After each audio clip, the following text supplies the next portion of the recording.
So Democrats in Washington are making progress on voting rights legislation. Let's talk about it in today's video.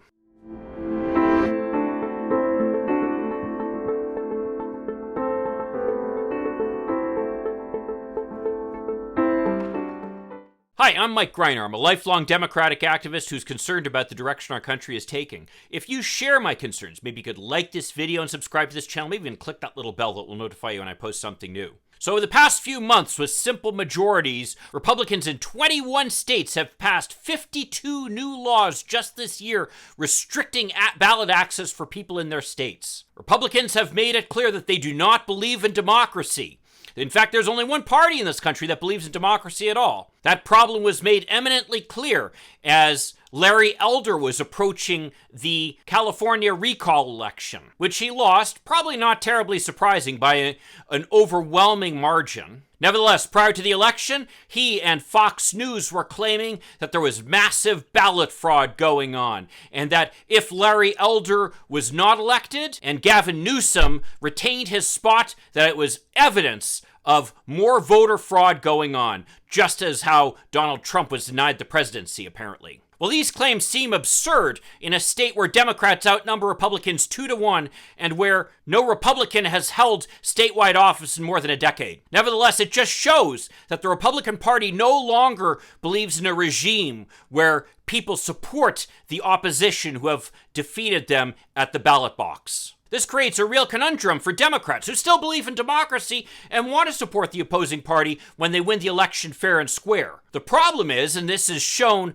by the Republicans' voter restriction laws across the country, Republicans don't want to win fair and square. In fact, really, it appears they don't believe they can. That's not terribly surprising, given the changes in demographics across the country, which really have been benefiting the Democrats. And in the issues profile, where Republicans are desperately trying to support a plutocratic, oligarchic agenda by appealing to the racism of a declining white male minority. That strategy may have worked while whites were still in the majority, but that is no longer the case. The point being that democracy is legitimately under assault across the country, being driven by Republicans with their state majorities in a number of southern states, including some key states such as Texas. What are Democrats to do about it? Well, as it turns out, we have one lever available to us, and that is the federal government, where we control both houses of Congress and the executive. President Biden and the vast majority of Democrats in the Senate have made it clear that they support voting rights legislation. In fact,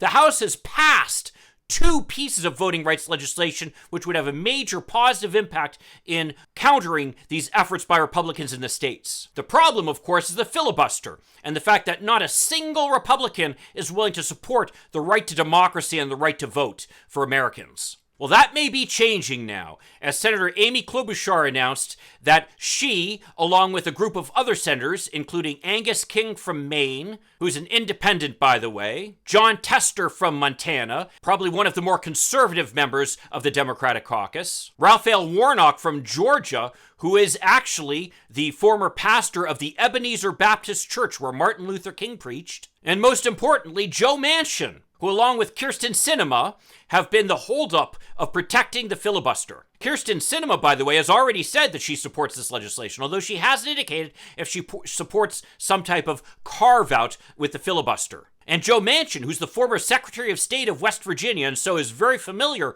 with voting laws, was a key player in crafting this compromise legislation. Now, am I thrilled with this legislation? Well, to be fair, this legislation has problems, no doubt about it. The most glaring problem is that this compromise basically cut out all the ethics provisions that were included in the For the People Act. Every single one of them, prompting Walter Schaub, President Obama's former director of the United States Office of Government Ethics, to ask why those provisions were stripped out and which senator was demanding that they not be included. A good question, by the way. Schaub, though, despite his reservations, points out that this legislation has to pass because of the relentless attack on voting rights, despite his concerns over the stripping of these ethics provisions. And he hopes that there will be other legislation that will reinsert this. Other less critical changes with this legislation include the fact that there is a voter ID requirement. Now, Democrats generally have been opposed to such requirements because of the fact that they have an unequal impact upon certain less represented groups. Frankly, though, those impacts are relatively small relative to other kinds of attacks upon voting rights, which include things like getting rid of mail-in ballots,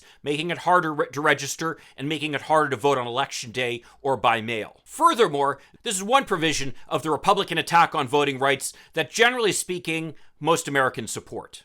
Most people are used to showing their ID for just about anything these days, and they can see that there is at least a relationship between preventing fraudulent voting and showing your ID. They do not have the same kinds of sentiments toward other efforts at restricting voter registration or restricting ballot box access. The other big provision that has been stripped from this deal is a provision addressing some of the campaign finance issues. Now, frankly, based upon the current situation in the U.S. Supreme Court, many of these provisions would be found unconstitutional anyway, so it's really not a big deal getting rid of them. So what does this Freedom of Vote Act include? Well, it includes many major provisions of the For the People Act, including things like automatic and election day voter registration, something I've been calling for since I was in college. 2 weeks of early voting, making Election Day a national holiday, and ensuring that all voters can request mail-in ballots and have access to mail ballot drop boxes. These are great provisions that will really counter some of the efforts by Republicans in the states to restrict access to the ballot. It also addresses gerrymandering, requiring nonpartisan redistricting commissions, something that Democrats have adopted in a number of states, ironically hobbling our effort to counter the efforts of Republicans to gerrymander in their states. Frankly, if Democrats did not implement a nonpartisan commission like this in Colorado, we would probably be able to grab an extra congressional seat there. There are also provisions preventing the subversion of traditional election administration by protecting nonpartisan election officials from partisan interference. That's especially critical as Donald Trump is going around the country trying to promote candidates for office who support the big lie that the election was stolen from him. That includes places like my home state of Michigan, where he's actively campaigning for a Secretary of State candidate who would have simply given the election to him despite the fact that it was clearly won by Joe Biden. Now, Manchin signing on as a co-sponsor of this bill indicates that he's going to do something to push it. And indications are that he's already shopping this bill around to Republicans, trying to recruit 10 on board so that they can get this past the filibuster. But even though he has repeatedly said that he does not support elimination of the filibuster, he might support a carve-out for this particular legislation, especially given his personal investment in it. In fact, President Biden has indicated that he's going to make personal calls to moderate Democratic senators, urging them to support a filibuster carve-out to pass this legislation. And frankly, creating such a carve-out would be incredibly easy. As Norm Eisen and Norman Ornstein explained in the Washington Post, I'll post links to all the support for everything I say down below, the majority leader could raise a point of order that cloture on election-related legislation can be decided by a simple majority vote. That point would be denied by the parliamentarian, and at that point, the majority leader could appeal the decision. Then with a simple majority vote, in other words, the 50 Democrats standing together with Vice President Kamala Harris breaking the tie, the Democrats could sustain the appeal, overrule the parliamentarian, and make a specific carve-out for voting rights-related legislation. At that point, a simple majority would be able to pass this bill. Now you might say, oh, but the filibuster, it's part of the Senate rules. Well, you'd be right, except the filibuster is not something that's been around forever. And what's more, over time, there have been many carve-outs to the filibuster that have been accomplished.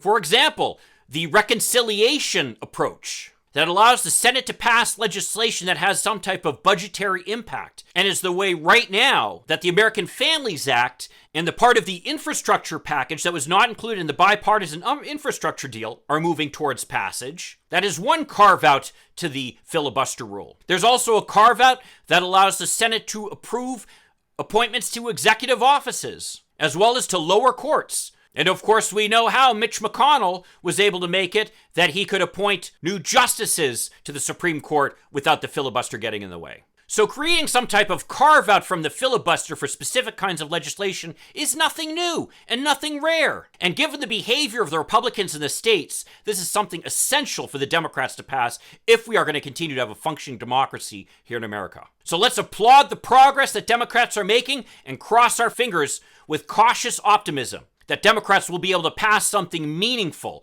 in Congress that will be signed by the president and will reverse this effort and will reverse this outrageous effort of the Republicans to restrict access to the ballot across the country. Well, if you agree with me or disagree with me, I'd love to see your comments down below.